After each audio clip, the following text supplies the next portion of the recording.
Abra comigo sua Bíblia, 2 Timóteo, capítulo 1, versículos 3 ao 7.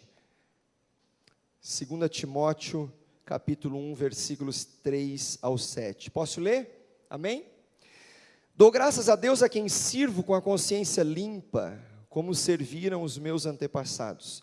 Ao lembrar-me constantemente de você, noite e dia, em minhas orações, lembro-me das suas lágrimas, desejo muito vê-lo, para que a minha alegria seja completa. Recordo-me da sua fé não fingida, que primeiro habitou em sua avó Lóide, em sua mãe Eunice, e estou convencido de que também habita em você. Por essa razão, torno a lembrar-lhe que mantenha viva a chama do dom de Deus que está em você, mediante a imposição das minhas mãos. Versículo 7, pois Deus não nos deu espírito de covardia, mas de poder, de amor e de equilíbrio. Oremos. Pai, obrigado por essa palavra. Essa palavra é lâmpada para os nossos pés e luz para o nosso caminho. Que ela seja um farol essa noite, clarificando a nossa visão, abrindo o nosso entendimento, nos dando espírito de sabedoria e revelação para que a gente cumpra com o nosso propósito. Gera em nós uma cultura de avivamento em nome de Jesus. Amém. Estamos, meus irmãos, num dos dias mais maravilhosos de toda a história, e ao mesmo tempo, um dos dias mais chocantes que a humanidade está vivendo. Durante os últimos 100 anos, tem existido muitas mudanças sociológicas. Eu quero só te contextualizar um pouquinho para entrar justamente sobre o tema de uma cultura de avivamento.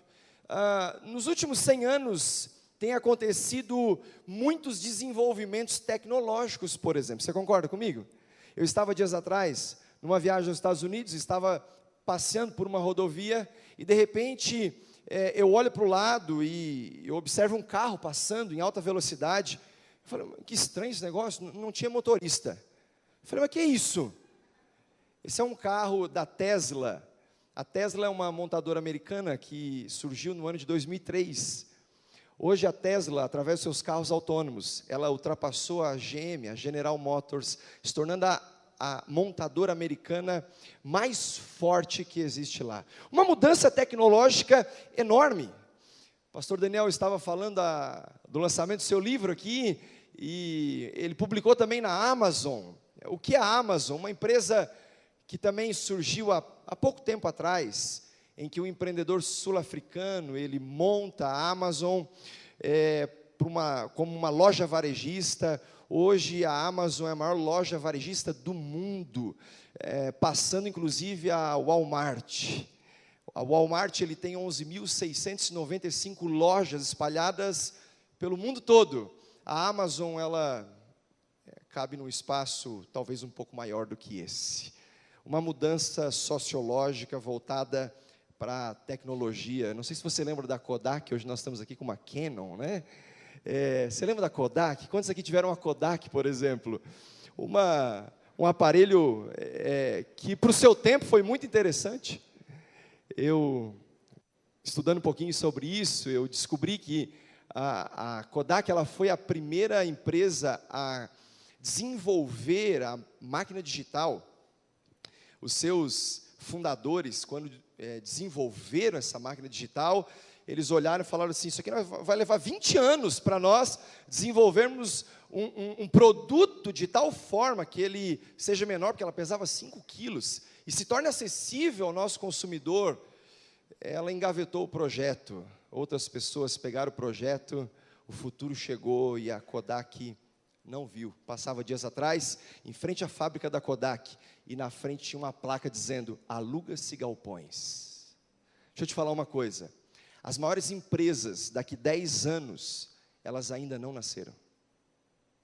Isso é chocante. Estamos vivendo num mundo que está aceleradíssimo. As coisas estão acontecendo muito rápido, avanços médicos. Eu li um artigo há dias atrás, e que os cientistas estavam dizendo, olha, nós estamos descobrindo a morte da morte. Porque eles estão estudando sobre uma célula que ela se regenera, então nós vamos matar a morte. Avanços da ciência para todo lado, uma elevação econômica. Apesar de tudo que nós estamos vivendo no Brasil, pasmem você, o Brasil é a 10ª maior economia mundial. Um progresso cultural, segundo a luz e o contexto desse mundo. Quem viu aqui as exposições do Santander? Quem viu aqui as exposições do MAN? Falando sobre cultura, o mundo está dizendo, olha, nós estamos num avanço cultural enorme. Eu via um artigo da Veja dias atrás, e ele dizendo, olha, nos Estados Unidos, as pessoas elas vão para os museus, elas vão para os shows, isso é cultura, elas vão para a arte, mas o povo brasileiro, ele vai para as igrejas evangélicas. E no final do artigo, que foi a única coisa que eu concordei com aquele autor, ele dizia assim, e não tem mais volta.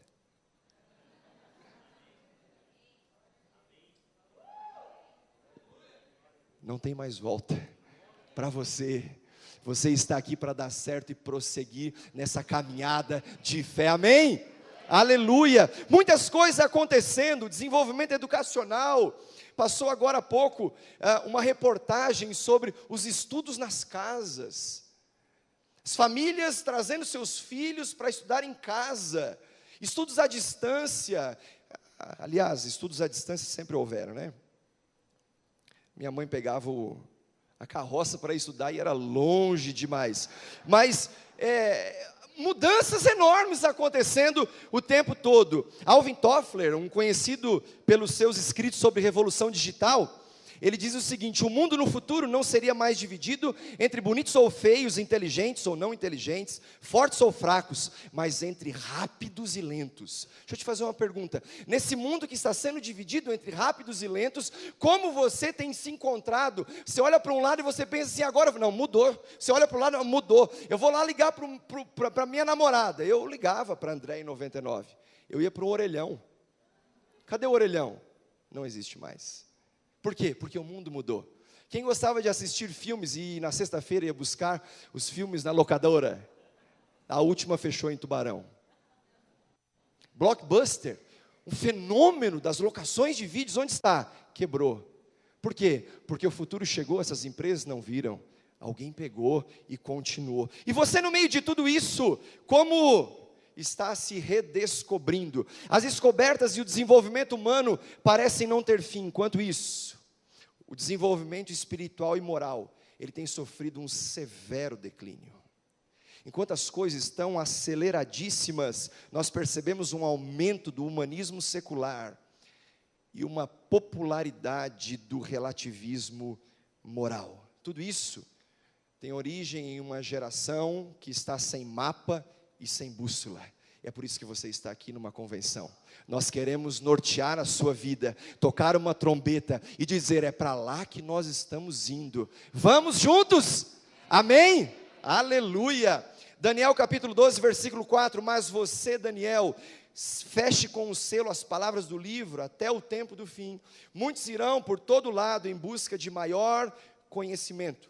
Nós estamos impressionados com essas inovações o tempo todo, internet, celulares, mapeamento do DNA, pesquisa genética, transplantes faciais, coisas que o homem olhava e falou assim, isso é impossível, não tem fundamento. No entanto, nós estamos também sofrendo com os resultados das últimas eleições, um abalo moral, um abalo ético, um abalo severo naquilo que diz respeito a valores e princípios. As estatísticas de gravidez na adolescência, aborto, abuso infantil, miséria e milhares de outros indicadores sociológicos negativos. Ei, meu irmão, o mundo mudou e mudou muito e muito rápido. Aquilo que você pensava há 3 anos atrás, você pensa hoje, não, espera aí, aonde eu estou nesse mundo que está avançando o tempo todo? Antes de eu deixar o seu coração acelerado, sabe o que me tranquiliza? Sabe o que me tranquiliza?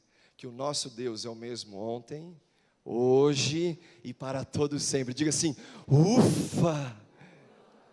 Avivamento é uma das palavras mais poderosas da língua portuguesa. Você sabe por quê? Porque assim como não há realidade mais decisiva e irreversível do que a morte. Você olha para a morte, você pensa assim, isso aqui não tem solução. Agora existem poucas outras coisas que são tão milagrosas do que a ressurreição de um morto. Você concorda comigo? Então, o que é avivamento? Em primeiro lugar, se você quiser anotar aí, avivamento é ressurreição espiritual. Ressurreição espiritual de uma pessoa, ressurreição espiritual de uma igreja local, ressurreição de uma denominação, uma região, uma nação, sabe? Aquilo que perdeu o seu primeiro amor, quando nós vemos Apocalipse 2:4, contra você, porém eu tenho isso, você abandonou o seu primeiro amor. Avivamento tem a ver com uma ressurreição espiritual. Se você chegou aqui num período de esfriamento, se você chegou aqui desanimado, há uma unção para uma ressurreição espiritual para você. Creia nisso. Aleluia. Vendo alguns dados que me chocaram muito sobre a Europa, falamos aqui, pastor Nini mencionou, pastor Neuri falou também, alguns dados sobre a Europa que me marcaram muito. Por exemplo, o início dos anos 1900, 70% dos cristãos do mundo todo, sabe onde eles viviam? Na Europa. 100 anos se passaram, tudo mudou, a Europa de ontem foi o centro do cristianismo. Vimos hoje à tarde com o pastor Neuri, a Europa de hoje está lutando pela sua vida espiritual. Agora é menos de 2% de evangélicos no velho continente, 2%, nós falávamos em 70%, menos de 4% dos europeus frequentam uma igreja regularmente, aquele lugar que foi um berço de avivamento, mais de 250 mil vilas, cidades e cidades, não tem uma única igreja evangélica, um lugar em que o fogo do evangelho incendiou pessoas, e aí você olha para tudo aquilo e você pergunta, onde está? Passou, 85% dos alemães não têm esperança sobre o futuro, pense comigo, 19 das 25 porcentagens de ateus estão na Europa, 16 das 20 menores taxas de natalidade estão na Europa, em contrapartida, 7 das 10 maiores taxas de suicídio também estão na Europa. E pasmem você, 80% dos franceses nunca leram ou viram uma Bíblia. Eu morei lá nesse período de 99 a 2001 e frequentei uma igreja chamada La Mission, comecinho também da minha conversão. A igreja tinha 10 pessoas, e ela existia há 10 anos, 5 era da família do pastor, isso significa uma conversão a cada 2 anos, aí você olha para a Europa e você fala assim, nem os 10 tem mais. Falávamos aqui sobre uma Europa pós-cristã, há um missionário europeu, recentemente ele disse, a Europa não é mais pós-cristã, a Europa é pré-cristã, aquilo que tinha, acabou. Aí eu te pergunto, será que esse fogo ele passa em alguns lugares, sim ou não? Como você explica esse contexto de Europa? Eu conversava com um amigo que estava, agora, terça-feira, no dia 31, dia da comemoração dos 500 anos da Reforma Protestante, trilhando o caminho dos reformadores, ele estava justamente em Wittenberg, e ele dizendo que ele se alojou, ele se hospedou a 30 minutos, porque é tanta gente naquela cidade que não cabia mais ninguém. Sabe por quê? Porque os turistas estão lá passeando. Para quê? Para saber o que se passou há 500 anos atrás, na casa que um dia Lutero morou e teve experiências profundas com Deus. O máximo que hoje se pode ver é olhar pelo retrovisor, mas você não está aqui para olhar pelo retrovisor, você está aqui para olhar pelo para-brisa, porque há um futuro logo ali esperando por você. Há um futuro logo ali esperando por você. O que é avivamento? Em segundo lugar, avivamento é o renascimento, diga comigo, renascimento, da consagração e da devoção. Marcos 8,36, pois que adianta o homem ganhar o mundo inteiro e perder a sua alma. Eu lembro que na virada do ano de 2014 para 2015, eu estava no nosso culto da virada em Tubarão, e naquele ano eu fiz um voto com Deus, raspei minha cabeça, e eu estava disposto a viver um tempo de profundidade com o Senhor. Eu lembro que eu estava vivendo um período de tormenta, era muito medo, eu estava completamente acometido pelo medo, e o medo foi tomando conta da minha vida de tal forma que eu pensava, eu não vou mais conseguir sair disso, e eu tinha uma expectativa enorme, que no culto da virada, algo acontecesse na minha vida. Eu fiz um voto com Deus, e chegou 10 da noite, 11, meia-noite, 1 da manhã, e eu descobri que nada mudou. Chegou no dia seguinte, era dia 1º, orando ao Senhor, Deus falou comigo, eu quero que você faça um jejum de 3 dias, somente com água. Eu falei, sim Senhor, farei isso. E os meses foram passando, e eu falei, eu vou me programar para isso. E os meses foram passando, e eu vou me preparar um pouco melhor para isso.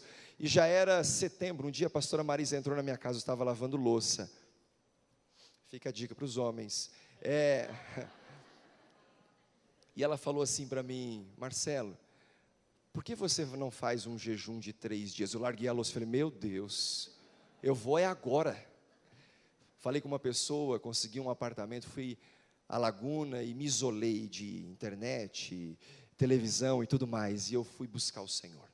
Foram 3 dias tão intensos com Deus. Eu lembro que eu acordei uma das manhãs e eu tive a nítida impressão de que o inimigo estava dizendo para mim, se jogue daqui ao 9º andar e resolva esse problema que está te atormentando. E cada vez que eu dobrava meu joelho, eu adorava o Senhor, entrava no ambiente espiritual e aquele medo ia embora. E eu fiquei aqueles 3 dias oscilando entre joelhos dobrados, o clamor a Deus, um tempo de adoração, profundidade nas Escrituras. E quando eu parava, aquele medo novamente vinha com uma opressão fortíssima contra a minha vida. E o segundo dia da mesma forma, e eu pensei, o medo está indo embora, eu estou melhorando. Chegou no 3º dia, eu estava lá já no momento de clausura, e eu estava me sentindo mal, inclusive pela falta da comida, mas eu pensei, eu estou liberto. Eu peguei o carro, saí, fui dar uma volta, e de repente quando eu estava andando, novamente eu comecei a me sentir perseguido, o medo novamente batendo na minha porta. Eu falei, Deus, o que é isso? O que é isso? Isso nunca aconteceu comigo. Sempre me considerei uma pessoa forte, na fé e tudo mais, e de repente eu parecia um menino, eu parecia uma criança, eu falava, eu não vou dar volta nisso. Foi quando era 7 da noite do 3º dia, eu estava no sofá, e eu pensei, eu acho que é isso que me aguarda mesmo. Eu estava deitado num sofá e coloquei um último DVD para assistir uma pregação, quando aquele DVD começa a tocar, passar, o Espírito Santo, ele me arremessou do sofá para o chão, como um impacto muito forte. Naquela noite, Deus falou comigo, sobre 3 coisas, como a pastora Janete não contou a dela, não vou contar as minhas 3 também, mas foram 3 coisas que mudaram a minha vida, e eu fui instantaneamente liberto. Sabe por quê? Poder de Deus, porque o Deus que fez lá atrás, Ele continua fazendo hoje. Ah, mas você tem que me explicar isso doutrinariamente. Então me explica a doutrina do cuspe, que Jesus cuspiu lá. Me explica a doutrina dos 7 mergulhos de Naamã. É possível? Não, você não vai. Tem coisas no Evangelho que você não explica, você simplesmente vive. Tem horas que você não precisa achar resposta para tudo, porque nem tudo tem respostas. E uau, isso me dá uma tranquilidade, eu não preciso ter resposta para tudo. Em terceiro lugar, avivamento é restauração, diga restauração, do poder de Deus para as pessoas de Deus. Quem aqui é de Deus? Há um poder de Deus para a sua restauração. porque a restauração é o poder de Deus para as pessoas de Deus. Charles Spurgeon disse: se você procura Jesus subindo a escada do conhecimento, desce depressa, que Ele está lá embaixo te esperando. Nunca foi sobre uma religião, sempre foi sobre um relacionamento. Que Deus avive o seu coração essa noite, que Deus avive a obra das suas mãos, em nome de Jesus. Para nós vivermos essa cultura de avivamento, em primeiro lugar, cultive um ambiente profético, nutrido por uma vida consagrada. Eu volto para o texto, 2 Timóteo, eu quero passar aqui por alguns versículos. 2 Timóteo 1,3 diz: dou graça a Deus a quem sirvo com a consciência limpa, como serviram os meus antepassados, ao lembrar-me constantemente de você noite e dia em minhas orações. Meus irmãos, Paulo, ele foi um homem que conheceu o terceiro céu. Uma experiência a ponto de ele dizer: olha, eu não tenho nem como contar para vocês. São experiências, são experiências indizíveis, eu não posso traduzir. Eu simplesmente vivi. Você vai ver em 2 Coríntios 12, do 2 ao 4, quando ele diz: conheço um homem em Cristo, que há 14 anos foi arrebatado ao terceiro céu, falando dele mesmo.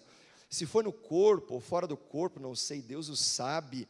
E sei que esse homem, se no corpo ou fora do corpo, não sei, mas Deus o sabe, foi arrebatado ao paraíso e ouviu coisas indizíveis, coisas que ao homem não é permitido falar. Meu irmão, busque essas experiências que você não precisa contar para ninguém, mas que marca a sua vida, que marca a sua história, que trazem marcas profundas no seu interior.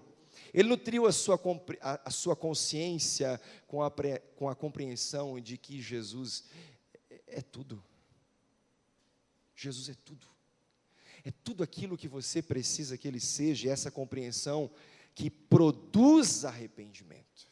Não há avivamento se você não buscar um arrependimento através de um coração contrito e quebrantado, porque um coração contrito e quebrantado o Senhor não despreza. Aleluia! Então essa compreensão de que produz arrependimento, e esses arrependimentos eles vêm por conta daquilo que você analisa a sua vida, desse mundo que está evoluindo e avançando o tempo todo, e você se depara com horas desperdiçadas.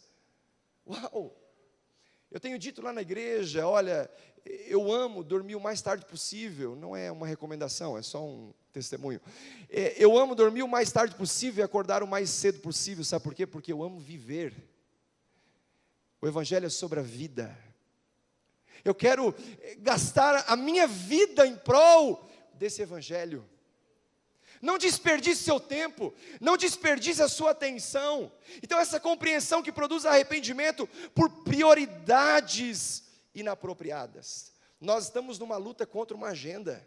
Se nós não vigiarmos, essa agenda domina inclusive a nossa espiritualidade. Esse avivamento que ele vem pela compreensão, por conta da produção desse arrependimento por paixões insignificantes. Meus irmãos, igrejas cheias não significam nada se a pauta for irrelevante. Nada. Eu não estou de verdade preocupado com as reuniões de domingo, mas com a janela de segunda a sábado. Porque é isso que mostra as nossas atitudes, que vêm por uma mudança através de um avivamento que ele é gerado por um coração quebrantado e arrependido. E como é que você, vivendo tudo isso, pode ser inserido nessa cultura de avivamento? É necessário começar a pensar como Deus pensa. Diga comigo, como é que Deus pensa? Isaías 55, 8, 9, pois os meus pensamentos não são os pensamentos de vocês, nem os seus caminhos são os meus caminhos, declara o Senhor. Assim como os céus são mais altos do que a terra, também os meus caminhos são mais altos do que os seus caminhos, e os meus pensamentos mais altos do que os seus pensamentos. Pastor, como Deus pensa? Deus pensa vitoriosamente. Tem muitas igrejas que se tornaram irrelevantes e estão perdendo por WO. Você sabe o que é WO? Eu joguei futebol. WO é quando dois times eles marcam um jogo e um não comparece. nessa batalha, nesse campo, no jogo real da vida e dessa guerra espiritual, a igreja não pode perder para o WO. Ela não pode ser aquela que não comparece. Sabe por quê? Porque as portas do inferno não prevalecerão contra a igreja. Esse evangelho continua vivo, o poder de Deus continua atuante. Nós não podemos deixar que esse fogo passe por nós. Passe por nós. Que Deus mantenha viva essa chama no seu coração. Como Deus pensa honrosamente. Colossenses 4:6. O seu falar seja sempre agradável e temperado com sal, para que saibam como responder a cada um. Quando você vive um avivamento, tudo muda.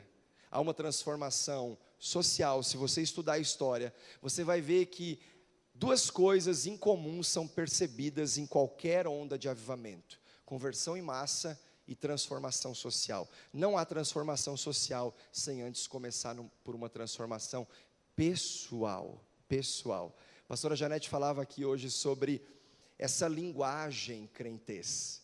Nós não podemos ser aqueles, meus irmãos, que dão a paz do Senhor no domingo e saem xingando na segunda-feira. Nós não somos o Senado Federal ou o Congresso Nacional que se diz, Vossa Excelência é um canalha, né? Vossa Excelência é um ladrão, Vossa Excelência é um picareta. Não, a paz do Senhor não é aquilo que vai blindar a sua vida para viver uma vida de espiritualidade. Então não tem a ver simplesmente com a linguagem, mas tem a ver com uma mudança de dentro para fora. Diga para o seu irmão, é de dentro para fora. É de dentro para fora que se manifesta o avivamento na sua vida. Como Deus pensa generosamente. Atos 20:35, em tudo que fiz, mostrei-lhes que mediante trabalho árduo devemos ajudar os fracos, lembrando as palavras do próprio Senhor Jesus que disse, a maior felicidade em dar do que em receber. Tudo muda quando você passa, esse fogo do avivamento passa pela sua vida. Eu estava ouvindo Ed Renekiewicz, ele dizendo que um certo dia o irmão chegou para ele e falou assim, pastor, como é que funciona? Existe esse negócio de dízimo no Novo Testamento? Ele olhou para o irmão e falou assim, primeira coisa, se você está me perguntando isso, você é um pão duro. Ué, se você está querendo uma licença para não dar nem 10% para um lugar como esse, que cuida de você, que cuida da sua família, onde você senta bem, onde você tem um ar-condicionado, se você não quer dar nem isso, nós não vamos nem conversar. É uma mudança de mentalidade. Quando você vive um avivamento, a sua vida muda por completo. Você passa a pensar como Deus pensa generosamente. Você passa a pensar como Deus pensa, e Deus pensa honrosamente. Você passa a pensar como Deus pensa, e Deus pensa vitoriosamente. Como viver essa cultura do avivamento? Descarte viver um evangelho de olhos secos.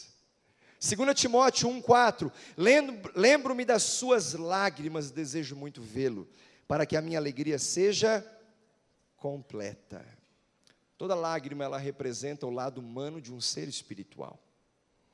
Então, quando você chora, seja por conta das suas fraquezas, ou de alegria por uma vitória conquistada, isso está demonstrando nada mais, nada menos do que a sua humanidade.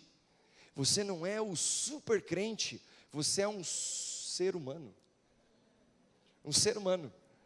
E à medida que você vai buscando mais o Senhor e sendo encharcado por essas ondas de avivamento, você vai percebendo que você é cada vez mais humano, voltando à sua essência, porque para isso você foi criado. Não viva um evangelho de olhos secos. O evangelho de olhos secos tem a ver com a orfandade. Que Deus cure a orfandade do nosso meio. Você não pode chamar Deus de Pai no domingo e viver como se Ele não existisse o resto da semana. Viva um ambiente de paternidade. Como viver a cultura do avivamento? Em terceiro lugar, reaja contra qualquer tipo de fingimento. 2 Timóteo 1:5. Recordo-me da sua fé não fingida, que primeiro habitou em sua avó Lóide e em sua mãe Eunice. Estou convencido de que habita em você. Como não viver uma fé de fingimentos? Vamos lá? Acorde para a fé e não finja ter coragem. Se você está com medo. Alguém aqui já teve medo? Eu já fiquei apavorado pelo medo, gente. Confesso loguinho. Dias atrás nós estávamos em casa. O Vitório tinha uns 2, 3 meses, minha esposa foi trocar a fralda, e ela deixou ele na cama e fez assim. Quando ela fez assim para pegar a fralda, ele veio, bum! Quando ela viu, já estava, né? Caiu, e aí ela me chamou, amor, corre aqui, e tal, e o Vitório caiu, e ela já veio chorando com o Vitório no colo, e nós corremos, eu botei ele no carro, meu irmão é pediatra, eu corri para cá, em direção ao hospital, lembrei dele, falei, Paulinho, eu volto para sua casa, o Vitório caiu, ele falou assim, calma, mas o que está acontecendo? Ele caiu, mas ele está, como é que é a reação dele? Ele desacordou, eu disse, não, ele disse, então vem para cá, corre para cá. Quando eu cheguei na casa dele, eu lembro que ele abriu a porta, e fez assim. Eu peguei correndo o Vitório, joguei no colo dele. Ele falou assim para minha cunhada, Sandra, prepara um chazinho para eles. Eu falei, como assim prepara um chazinho, cara? Meu filho caiu, bateu a cabeça. Ele falou, calma. Tomei o chazinho, ele falou assim, ele está bem. Ele está bem. Deixa eu te falar uma coisa, meu irmão. Sabe quando você chega apavorado e de repente alguém te joga nos braços do Pai, de alguém que entende sobre a sua dor, sobre o seu problema, sobre os seus dilemas. Alguém olha para você e fala assim, prepara um chazinho, fica tranquilo, você está nos braços do Pai. Ei, você está nos braços do Pai. Você não precisa viver uma fé com fingimento. Se você tem medo, a sua humanidade, ela pode ser expressada. Então, meu irmão, acorde para a fé e não finja ter confiança se você desconfia até de você mesmo. A desconfiança olha para a circunstância, a fé olha para o destino. Pare de olhar para a circunstância e olhe para o futuro. Há um futuro logo ali esperando por você. Não finja ter fé, ou melhor, não finja, acorde para a fé e não finja ter temor se ele já foi embora há tanto tempo. Eu preciso te falar uma coisa essa noite. As nossas atitudes, elas refletem a influência da presença que nós carregamos. Você tem coragem de falar assim, espelho, espelho meu. A imagem que eu estou refletindo, ela transmite a glória de Deus? Tem horas que a gente não tem confiança em absolutamente nada, e somos totalmente vulneráveis, ficamos totalmente vulneráveis porque nós saímos da nossa posição. Você sabe o que é um demônio? É um anjo fora de posição. Você percebe o que alguém fora de posição é capaz de fazer? Coisas inacreditáveis. Confie em Deus, acima de todas as coisas, inclusive de você mesmo. Então acorde para a fé e não finja ter amor, se o que te move são outros interesses. Todo avivamento vai resultar em conversão em massa e transformação social. Meu irmão, não desista de alguém que Jesus foi até a cruz por ele. Não desista. Nós não podemos desistir. Eu sou o resultado de um avivamento que começou aqui. Aqui. Sabe o que eu quero dizer para você? Eu sou a prova viva de que isso é real. Então acorde para a fé e não finja ter força se você não aguenta mais dar um passo. As suas limitações, elas revelam a sua necessidade de Deus. Elas não estão revelando a sua estação final. As suas limitações, elas revelam a sua melhor versão, de que sem Deus você não pode nada. Nada. Absolutamente nada. Então, acorde para a fé e não finja ter esperança, se não acredita que tudo vai passar. Tudo passa. Circunstância são só circunstância. No meio da notícia ruim, procure algo positivo. Eu olho para aquele texto em que os amigos, eles vão até Jesus por conta de um paralítico, e ele sobe no telhado, aqueles amigos colocam o paralítico diante de Jesus, o que Jesus viu naquele momento? A Bíblia fala em Marcos 2,5, vendo a fé que eles tinham, Jesus disse ao paralítico: filho, os seus pecados estão perdoados. Jesus não viu a limitação, Jesus não viu o problema, Jesus não viu a incredulidade, não foi nada disso que Jesus viu. Jesus não ficou observando que ele tinha um passado horrível. Jesus viu a fé que eles tinham, a fé daquelas pessoas. Eu conversava com uma senhora um tempo atrás, e ela dizendo assim: olha, antigamente, lá na minha família, quando alguém tinha sarampo, alguém já teve sarampo aqui? Lá na minha família, quando alguém tinha sarampo, a mãe pegava, já que alguém pegou, botava os outros, tinha 15 filhos, então botava a menina com sarampo, pegava os outros 14, botava já dentro do quarto, fechava a porta, deixava lá para que todo mundo pegasse sarampo, e aí na hora que fosse para tratar, tratava uma vez só. Era um conhecimento popular da época. Você não vai dar nem o benefício da dúvida de repente um não pegar. Um não pegar pelo menos. Sabe, meus irmãos, às vezes nós estamos vivendo um tempo de dor, e tudo que nós enxergamos, já que isso aqui deu errado, então eu já vou fazer o resto, tudo errado. Jesus viu a fé, não um problema. Sabe o que é isso? Cultura de avivamento. No meio das dificuldades sempre tem alguma coisa boa.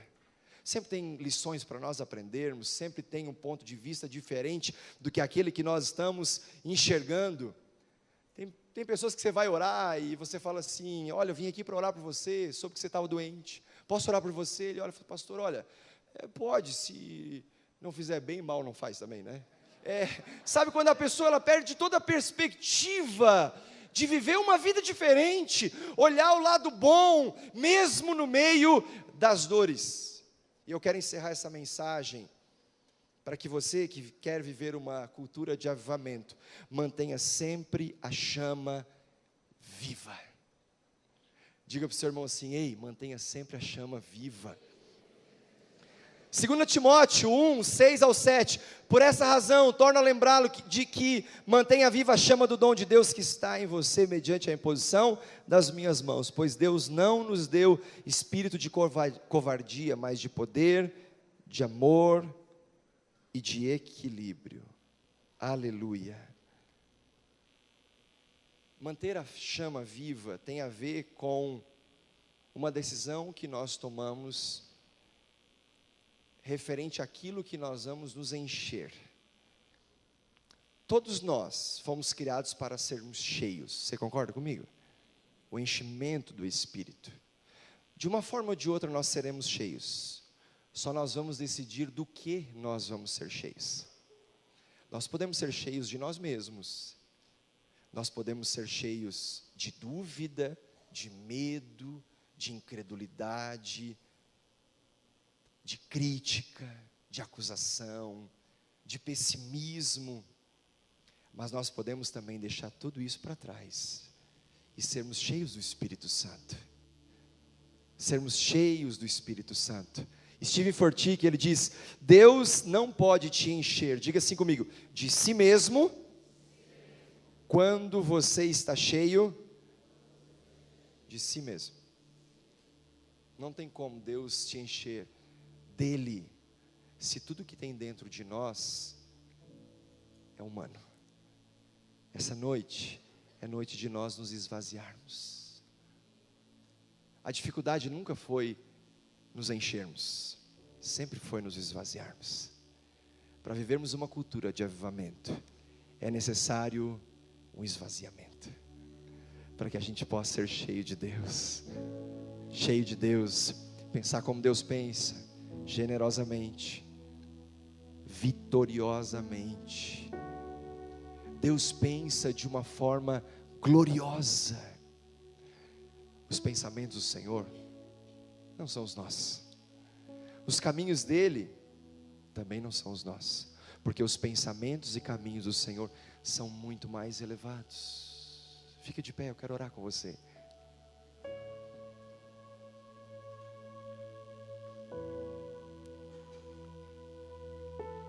Deus,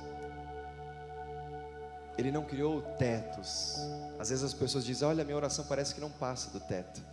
Deus não criou tetos, Deus criou os céus, e eles estão abertos para que você acesse. Sabe por quê?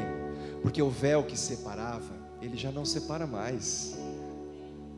Ele foi rasgado de alto a baixo, e você pode entrar nesse ambiente e encontrá-lo, e senti-lo, ouvi-lo, ser surpreendido,